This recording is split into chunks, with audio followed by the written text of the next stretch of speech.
Hi everyone, Kate here, back with another video from Lottery Post. Now normally we don't talk about this kind of thing because usually when it does come up in headlines or news, it's not really worth talking about because it never really leads to anywhere, and to be honest, it's kind of clickbaity. But we are going to talk about this today because this is the farthest a bill to enact a state lottery has ever gone in the state of Nevada, one of the very few U.S. jurisdictions that do not yet have a state lottery. So we thought this would be a good opportunity to actually talk about it for once and to break down quickly what that would mean, what it would look like, and what it would take to get to that point. It's not as easy as you might think. Just so you have the full context, the only states in the U.S. that don't offer a lottery are Alabama, Alaska, Hawaii, Nevada, and Utah. Alabama and Utah prohibit gambling of any kind in their state constitution, mostly because they view gambling as harmful and because religious groups there have staunchly opposed any efforts to legalize casinos and lotteries. The lottery is a no-winner, is a no-brainer no-winner. I believe it's about a few politicians that need a little bit more influence. And you know what money does. The love of it is the root of all evil. Siegelman says those Mississippi casinos and the lobbyists who worked for them used pastors across Alabama to convince churchgoers that the lottery was against their religious beliefs and moral values. I can forgive them for what they did to me, but I can't forgive them for what they did to the children of Alabama by cheating them out of their future. Alaska and Hawaii don't share a physical border with another U.S. jurisdiction, so nobody is crossing state lines to go to another state to buy lottery tickets. So there's less pressure to enact a state lottery if they know that they're not losing revenue to other states. Gambling of any form is strictly outlawed in Hawaii, from slot machines to bingo, which is fueled less by religious groups and more by the idea that allowing casinos to take over will disrupt traditional family values and that peaceful lifestyle. In Alaska, a state lottery that generates revenue is prohibited because it would directly compete with the legal charitable lottery that only creates revenue for nonprofit organizations. The reason why Nevada prohibits a state lottery is the most obvious one.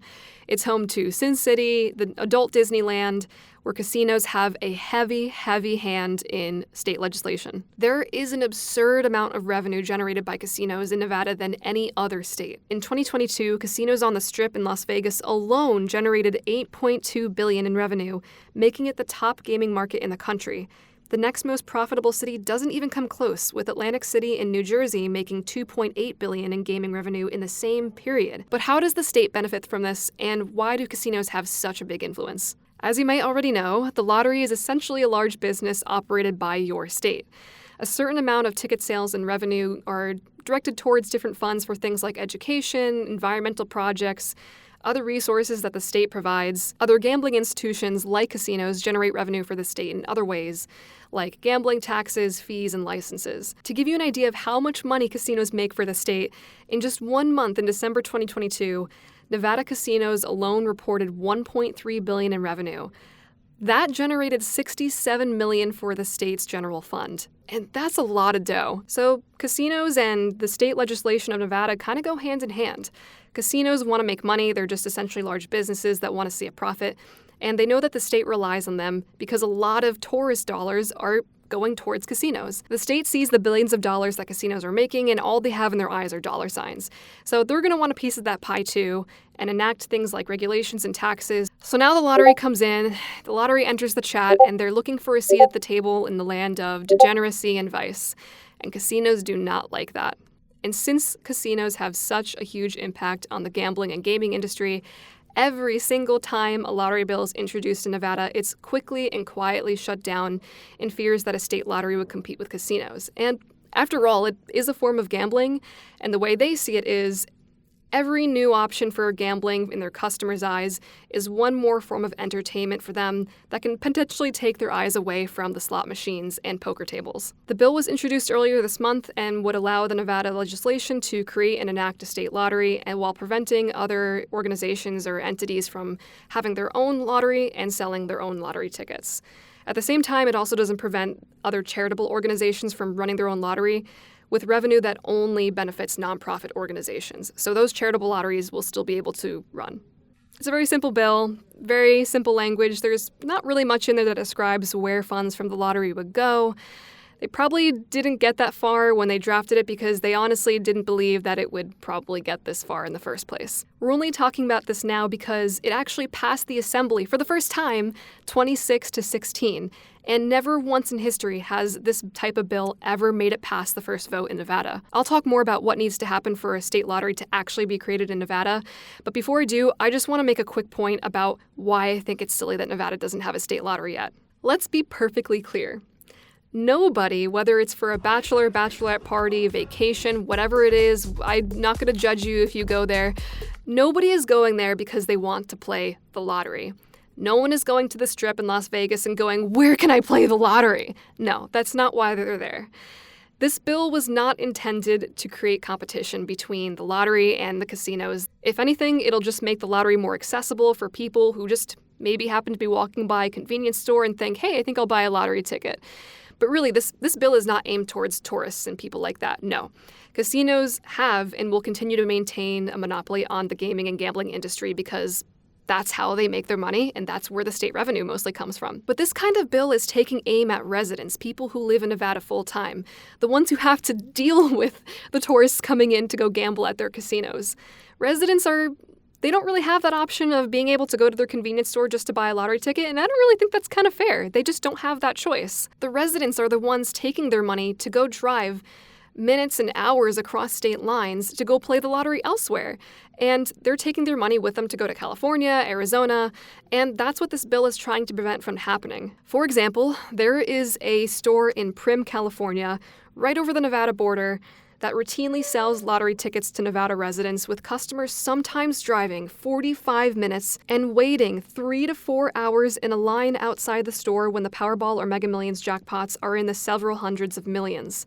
What you and I take for granted, being able to just drive a couple minutes to our local convenience store or hit up the local store on the way home from work and just buy a lottery ticket and be on our way again, that's not something they have the luxury of doing. They don't even have the choice of that. For those who do live in states that do have a lottery, yeah, sure, maybe when the jackpots get high, maybe you're waiting 10 to 15 minutes longer in line for your lottery tickets, depending on how available retailers are to you in your area. And, I've heard some horror stories about people potentially waiting an hour, but that still doesn't beat what these people in Nevada have to go through just to buy a lottery ticket that is probably not going to work out for them in the end. It's very unlikely that they're going to win, but it's just annoying they don't have that option. So you and I don't think we're allowed to complain about a long line ever again. To be very blunt, casinos simply can't offer prizes that large. Mega Millions and Powerball and even other local lotteries get into the tens and hundreds of millions, and that's not something that casinos can offer. I think to a degree there is some kind of competition between a lottery and gambling at casinos, but really once you get past a certain point, a threshold, it's kind of comparing apples to oranges. That being said, I personally do believe that enacting a state lottery in a state that's already riddled with gambling and casinos does make sense. I mean, at worst, what you're really doing is preventing those dollars from leaving your own borders and going to places like California and Arizona, where they already have a lottery for their own residents. Casinos might not like it, but I personally don't care much. I don't really feel bad for large businesses that already have a huge monopoly on the industry in the state and who will continue to have a monopoly in that industry even if a state lottery is enacted. I just find it a little bit silly that you can mindlessly play the slots, but you still can't buy a lottery ticket. For those hoping for a state lottery in Nevada anytime soon, I really don't want to crush your dreams, and I don't want to be that kind of person, but I am a little bit pessimistic about this going any further. I'm trying to be realistic. This is the farthest that a state lottery bill has ever gone in Nevada, and it didn't even pass unanimously, and it only just passed the first assembly. But I would love to be proven wrong. The reason why I'm so pessimistic about this lottery bill passing is because, at this point, it now has to pass the Senate. And then it has to pass again in the Assembly and Senate in 2025, and only then will voters be able to vote on it in 2026.